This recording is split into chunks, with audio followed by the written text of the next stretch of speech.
우리나라에서 개발한 다목적 실용위성 아리랑 3A호가 오는 26일 러시아에서 발사됩니다. 이와 관련해서 오늘 과학 논평에서는 국내 위성 기술 현황과 전망에 대해 자세하게 알아보겠습니다. 한양대학교 김상선 교수 나오셨습니다. 안녕하세요. 안녕하세요.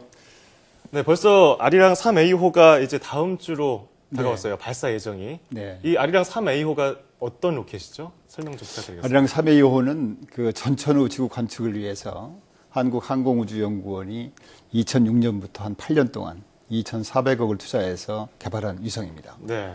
이 위성은 이제 0.5m급 그 광학 렌즈하고 또 국내 최초의 적외선 센서를 탑재를 하고 있죠.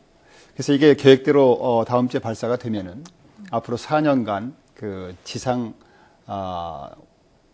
500m 정도, 500km 정도에서 하루에 2번씩 지구를 돌면서 영상을 촬영해서 보내게 돼 있습니다. 네네. 참고로 이 0.5m급 해상도라 하면은 전 세계에서 한 4개 나라 정도만 지금 가지고 있는 정도의 아주 고급 해상도가 있는 렌즈고요. 예. 네. 또 적외선 센서 같은 경우는 이제 광학 렌즈가 밤이라든가 또 구름이 낀 날씨에는 볼 수가 없는 데 비해서 네. 이 레이더 영상이라든가 적외선 센서는 밤이라든가 또는 악천후 때도 볼 수가 있습니다. 예를 들어서 북한이 지하 핵실험을 한다고 하면은 보통 광학 렌즈를 가지고는 이제 밤이나 악천후 때는 볼 수가 없는 데 비해서 이 레이더 영상이나 적외선 센서를 가지고는 그 관계없이 밤중이든 뭐 구름이 끼든 감시할 수가 있게 되는 것입니다. 획기적인 기술이네요. 정말 그러네요. 뭐 화재, 화산도 그렇습니다. 감지할 수 있고 낮 네. 시간뿐 아니라 밤에도 가능하니까 정말 네. 많은 영상을 다양하게 얻을 수 있을 것으로 보이는데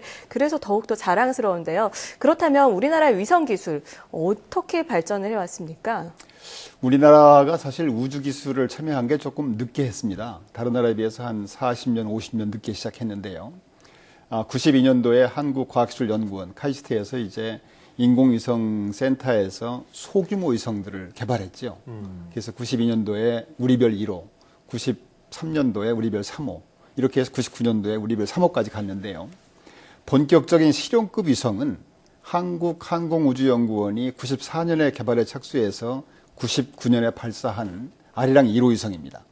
그 이후로 이제 아리랑 2호 위성은 해상도가 1m급이었고 아리랑 3호 위성은 또 해상도가 70cm고 또 아리랑 5호 위성은 이제 레이더 위성까지 지금 돼 있죠. 네. 그래서 그동안에 이제 실용급 위성은 총 5기를 발사해서 그중에 4기가 지금 돌고 있습니다. 그러니까 전반적으로 볼 때 우리나라 그 위성 기술 수준이 세계적으로 한 6위 내지 7위권에 지금 와 있다고 평가를 받고 있습니다. 그러니까 불과 한 20년 만에 이 정도에 올라오게 된 것은 그 과학자들의 땀과 열정이 있었기 때문에 가능하다고 생각이 되고요.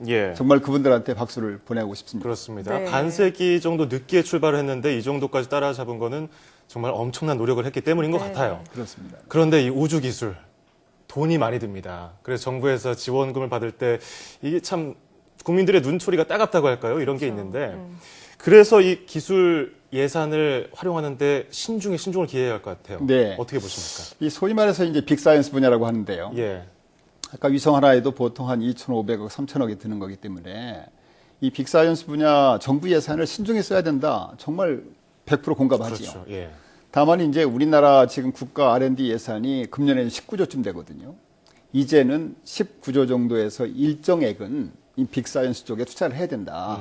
항공우주라든가 뭐 핵융합이라든가 원전 이런 것들에 대해서 그만큼 파급 효과가 크다는 거죠.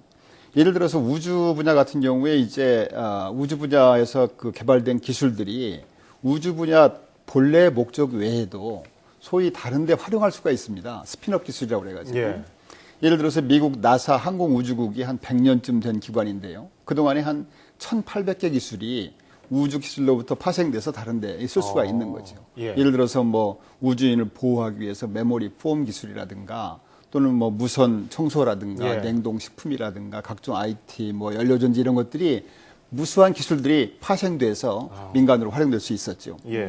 두 번째는 이제 우주 기술 분야가 국가 안보에 직결되는 분야입니다. 우리가 이제 남북이 분단된 상황을 감안해 볼 때는 이 국가 안보는 아무리 강조해도 지나침이 없겠죠. 그렇죠. 세 번째는 이 우주 분야가 우리가 이제 새로운 지금 미래 성장 동력이 필요로 하는데 우주 분야가 새로운 성장 동력 창출한다든가 일자리 창출에도 기여할 수 있다고 중요하죠. 생각이 되고요. 네, 네. 마지막 아마 가장 중요한 문제가 이 우주 기술을 통해서 청소년을 포함한 일반 국민들에게 꿈과 희망을 준다. 이런 것이 또 굉장히 중요한 기대 효과입니다. 예. 그래서 국민들이 국가에 대해서 어떤 자긍심을 느낄 수 있게 해주고 청소년들이 미래의 꿈을 꿀 수 있게 해주는 것이죠. 실제로 이제 TV를 통해서 달 착륙하는 것을 보고 그때 봤던 소위 말해서 그 아폴로 키즈라는 아이들이 예. 실제로 과학자가 된 사례가 많이 있다고 합니다. 네. 네. 사실 앞으로 위성 분야 개발과 우주 개발 중장기 계획을 성공적으로 추진을 하기 위해서 어떻게 좀 중점을 둬야 될까요? 어떤 점에? 네, 여러 가지가 있겠지만 그 중에 한 세 가지만 말씀드리겠습니다. 예. 역시 이제 제일 중요한 게 예산이죠. 예산. 아까 말씀드린 것처럼 빅사이언스 분야는 연구비가 많이 투자가 되기 때문에 투자를 결정하는 데까지는 굉장히 신중해야 되고 일단 결정된 사항에 대해서는 지속적으로 안정적으로 지원해야 됩니다. 예를 예. 들어서 우주개발 중장기 계획이라는 것이 이제 각 부처 협의를 거쳐서 만든 국가 계획이라면은 국가 계획에 나와 있는 2017년까지 한국형 발사체 시험 발사라든가 2020년에 달 착륙선을 보낸다든가 이런 것들을 차질 없이 할 수 있도록 예산을 안정적으로 지원해야 되는 문제가 있고요. 예. 두 번째는 앞에서 말씀드린 것처럼 이제 우리나라 위성 기술이 세계 수준에 와 있는데 이 위성 기술을 활용한 새로운 먹거리를 창출하고 일자리를 만드는 위성 산업 이쪽에도 신경을 많이 써야 된다고 생각이 됩니다. 그래서 정부에서도 이제 국가 안보에 크게 관련이 없으면은 문제가 되지 않으면은 위성 영상을 과감하게 오픈해서 새로운 일자리들, 새로운 산업들이 생길 수 있도록 해야 된다고 생각이 됩니다. 예. 아무래도 무언가를 얻기 위해서는 이 빅사이언스 분야에 투자를 하긴 해야 됩니다. 하지만 그로 인한 그 기반 분위기를 구축하는 게 일단 중요할 것 같습니다. 네. 그렇습니다. 네, 예. 네, 네.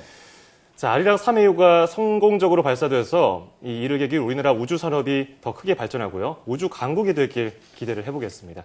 지금까지 한양대학교 김상선 교수와 함께 이야기 나눠봤습니다. 오늘 말씀 고맙습니다. 감사합니다.